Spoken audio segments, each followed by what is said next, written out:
Merci de nous rester fidèles, mesdames et messieurs. Bonsoir. Le président de la République, Félix Antoine Tshisekedi Tshilombo, séjourne depuis le vendredi 23 juin à Kananga avant d'aller à Mbujimayi. Reportage signé Jules Boulembi.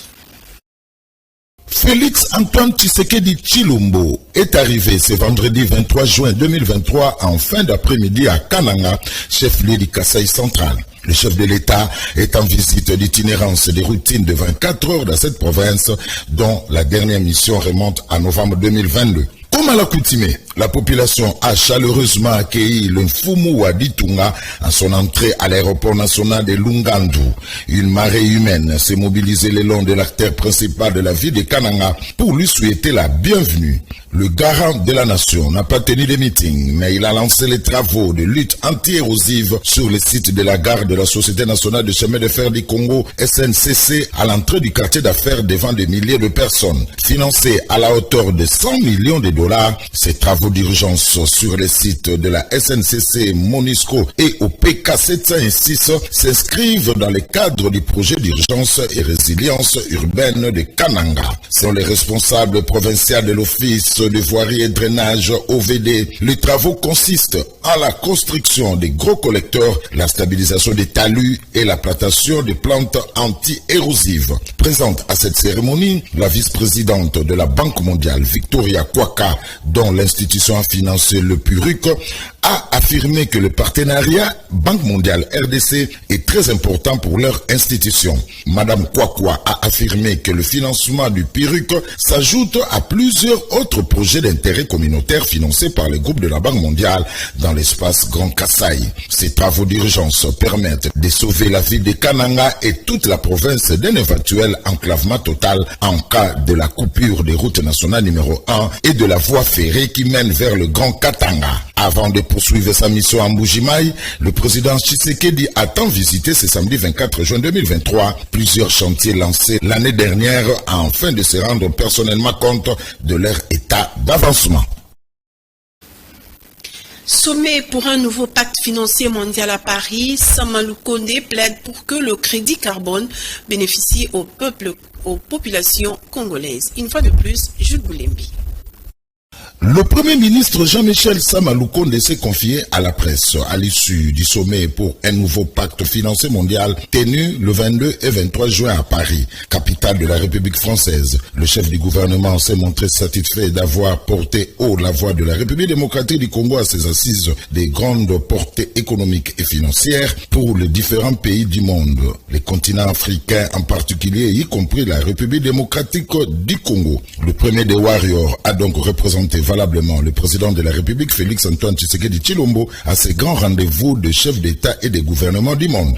Face à la presse, le Premier ministre Samalou Kondé a tout d'abord vanté la position du pays solution qu'occupe la RDC en ce qui concerne les questions liées à la lutte contre le changement climatique. On demande aux pays qui ont des forêts de les préserver.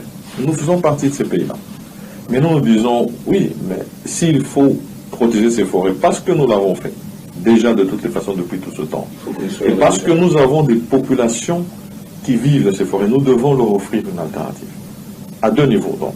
D'abord qu'il y ait une compensation pays, parce que nous contribuons à ce que nous ne puissions pas avoir le réchauffement climatique, mais à côté, parce que nous avons des populations qui vivent de ces forêts. Comment aujourd'hui leur demander de ne pas faire des coupes pour du charbon de bois, parce qu'elles n'ont pas d'énergie, c'est leur première source d'énergie. Comment leur demander de ne pas couper les arbres pour s'offrir des espaces où elles peuvent cultiver, parce qu'elles vivent aussi de la culture. Et donc, nous disons, nous devons accéder au crédit carbone. Mais nous donnons des conditions. C'était ça toute la discussion qui s'est faite en 2015 à cette COP-là, c'était de dire le prix à laquelle on voudra acheter la tonne de carbone est dérisoire. Au niveau de la Banque mondiale, le taux est à $5, pour vous dire. Et donc nous avons placé la barre à $100 parce que nous estimons que c'est ça le prix le plus juste.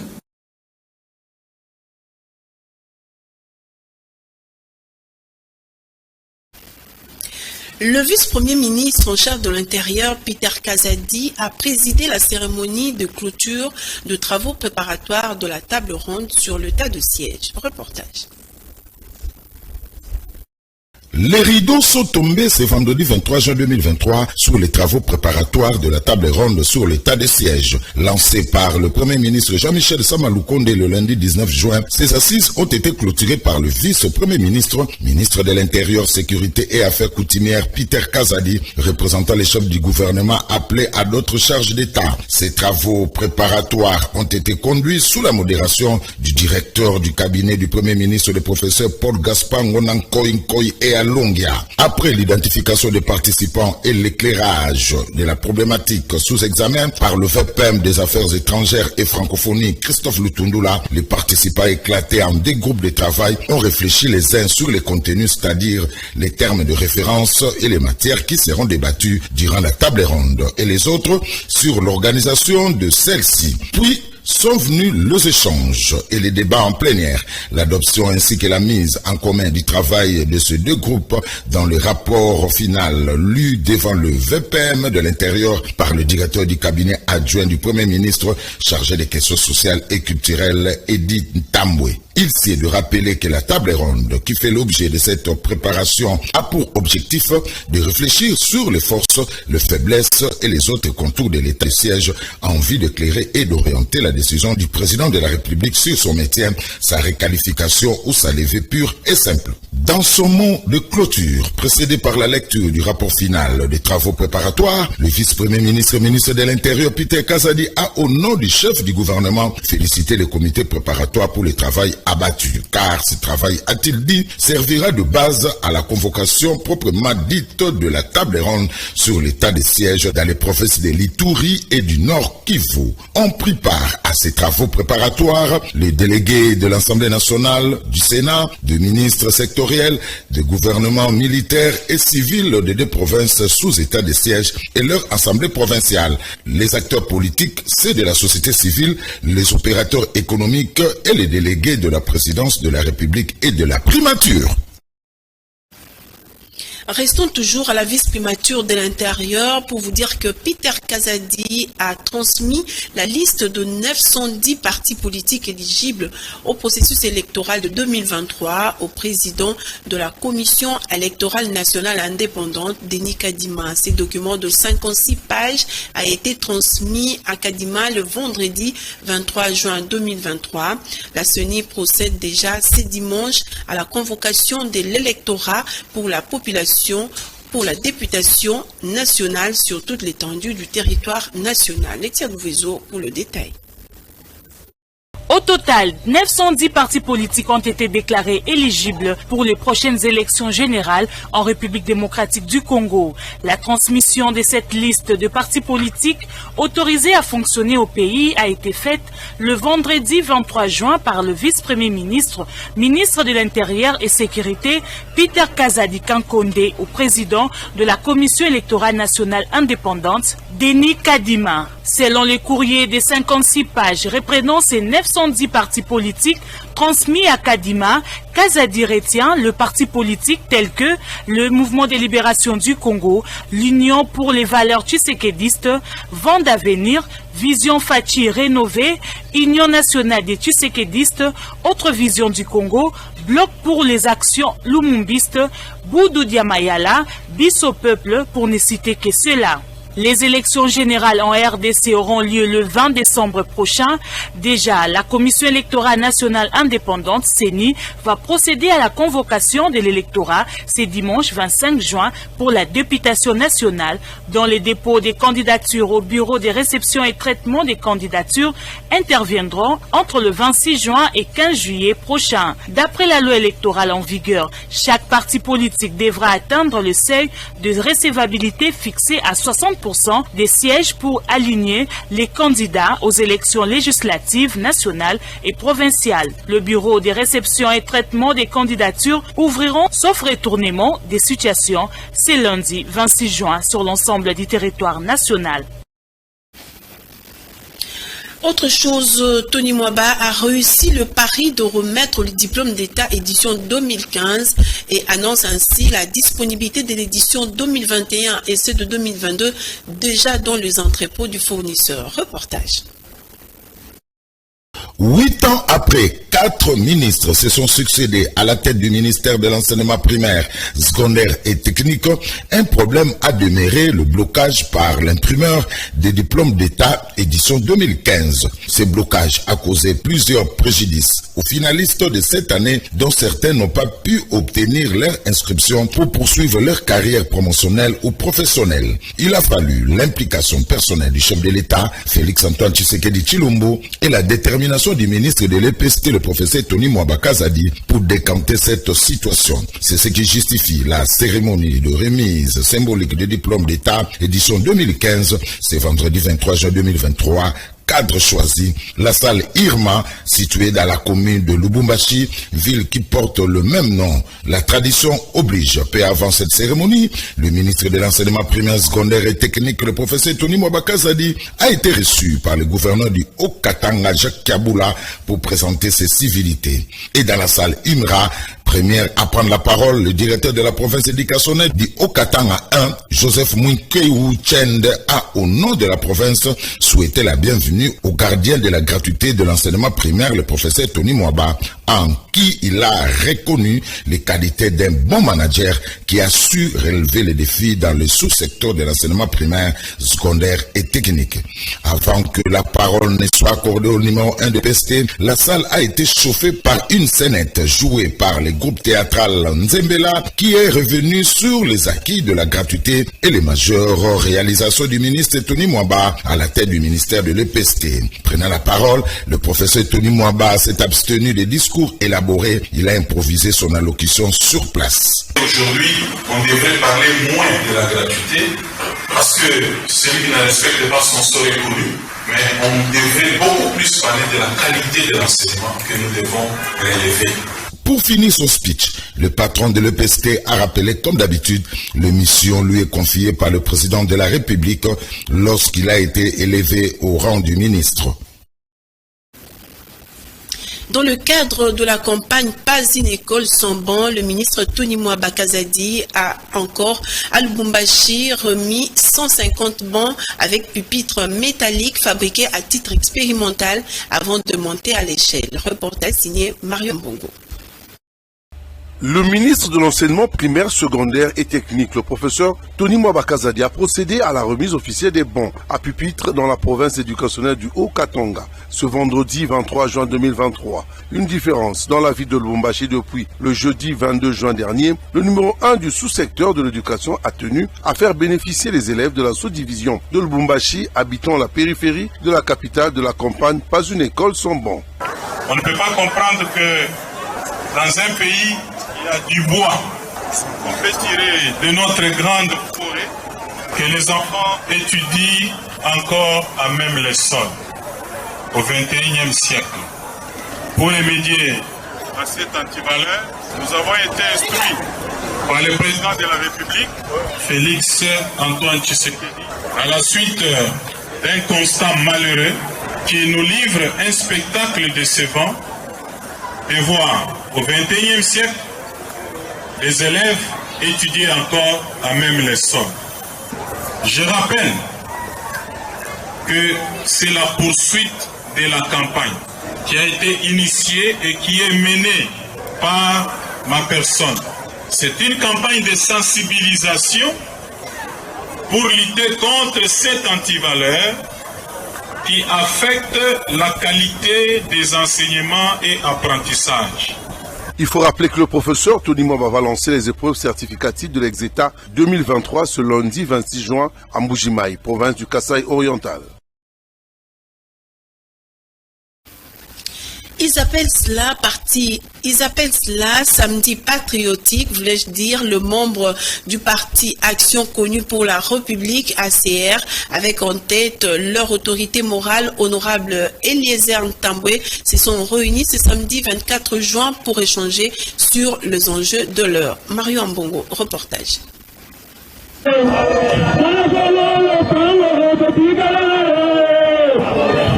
Faire la politique autrement et le faire mieux, tout en gardant ses convictions. Telle est la vision prônée par l'autorité morale du parti ACR, Action Commune pour la République, de l'honorable Eliezer Tambwe, qui a réuni, comme à l'accoutumée, chaque samedi, plusieurs membres de ce parti pour réfléchir sur les enjeux de l'heure. Pour l'honorable Tambwe Eliezer, cette façon de faire ne fait que renforcer l'unité et l'engagement au sein du parti. Nous ne sommes qu'aux préparatifs et nous le faisons chaque samedi. Nous comptons sur nos propres forces. Raison pour laquelle, aujourd'hui, c'était plus l'apport financier de tout un chacun qui était mis en exergue en procédant par la présentation des potentiels candidats. Chacun y est venu avec sa contribution et amour de l'action commune pour la République. C'est comme ça que l'ACR, non? À la différence, quand nous disons que nous faisons la politique autrement, c'est pas pour rien. Parce qu'à la différence d'autres partis, pour amener les gens comme ça, il faut dépenser de l'argent. Mais ici, les gens viennent donner l'argent. Donc, ils viennent par conviction. C'est l'unique parti, je vous assure, qui va doter les candidats que vous avez vus là. Ce ne sont pas les candidats, il n'y a pas les candidats sales. Nous avons mission de doter à la République une nouvelle classe politique. C'est comme ça que tous les discours, vous avez suivi les capables SG, vous avez suivi les capables premier vice-président, les capables deuxième vice-président. Nous convergeons dans notre façon de parler. Nous prêchons l'unité, la détermination, l'amour et le travail. Donc ce pays mérite mieux au lieu de laisser la place aux médiocres. Donc ce que vous avez vu, les gens ont toujours donné l'argent. Dommage qu'on n'a pas communiqué les montants, mais vous avez vu quand même que les efforts ont été fournis. Très jeune parti politique, ambitieux et déterminé, le parti ACR compte s'affermir de manière démocratique dans les prochaines échéances à venir. Pour aujourd'hui, nous continuons de travailler avec nos propres moyens et ça chaque samedi.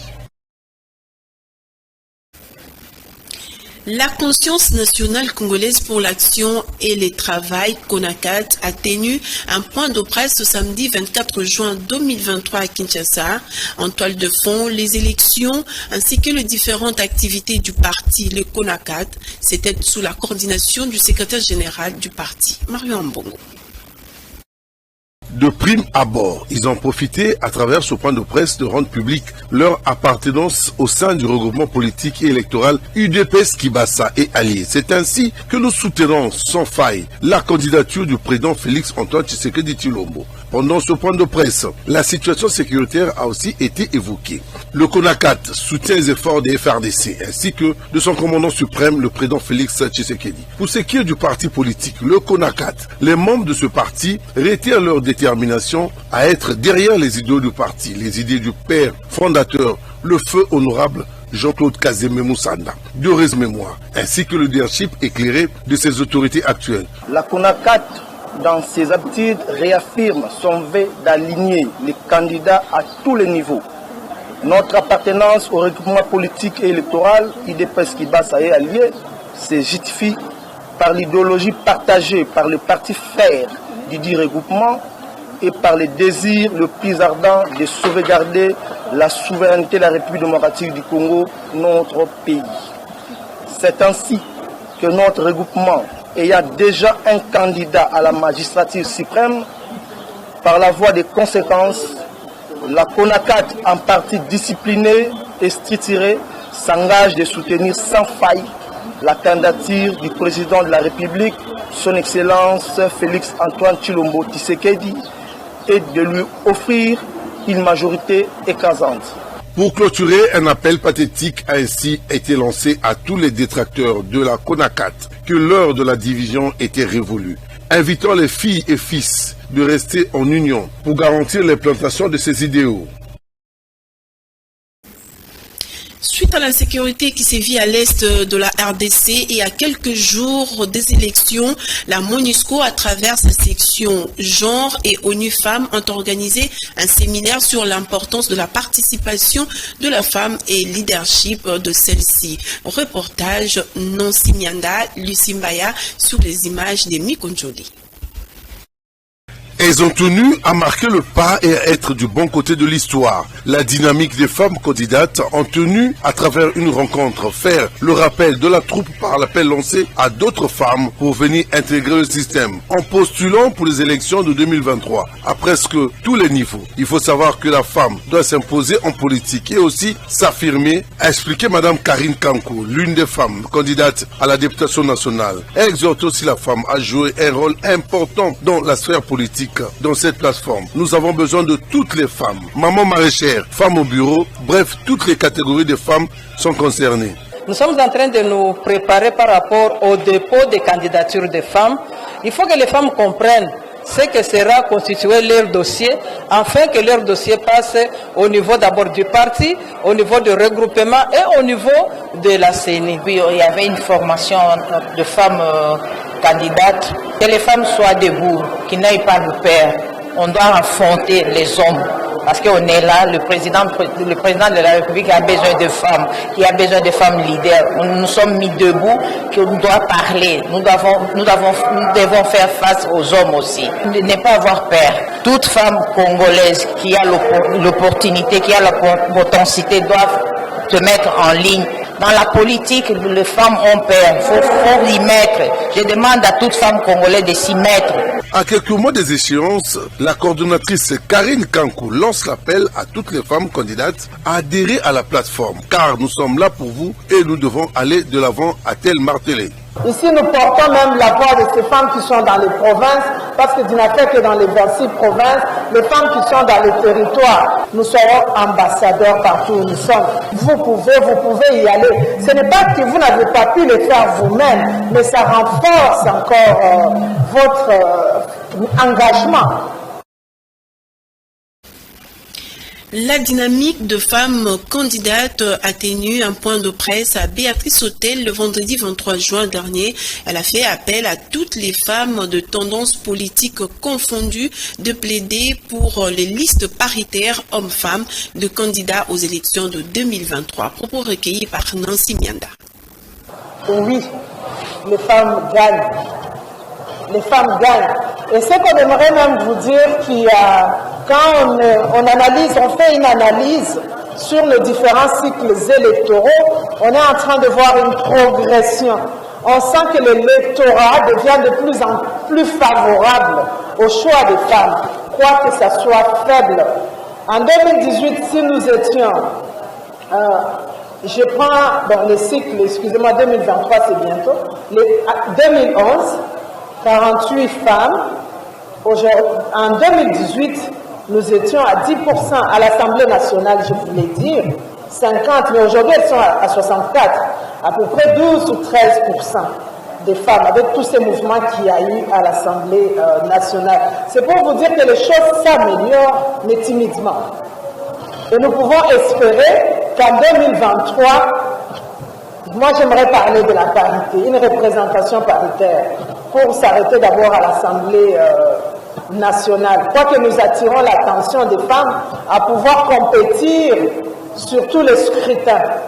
Mettez les moyens qu'il faut, parce que souvent, soyons sincères, ce qu'on reproche, c'est le faible pouvoir économique de la femme.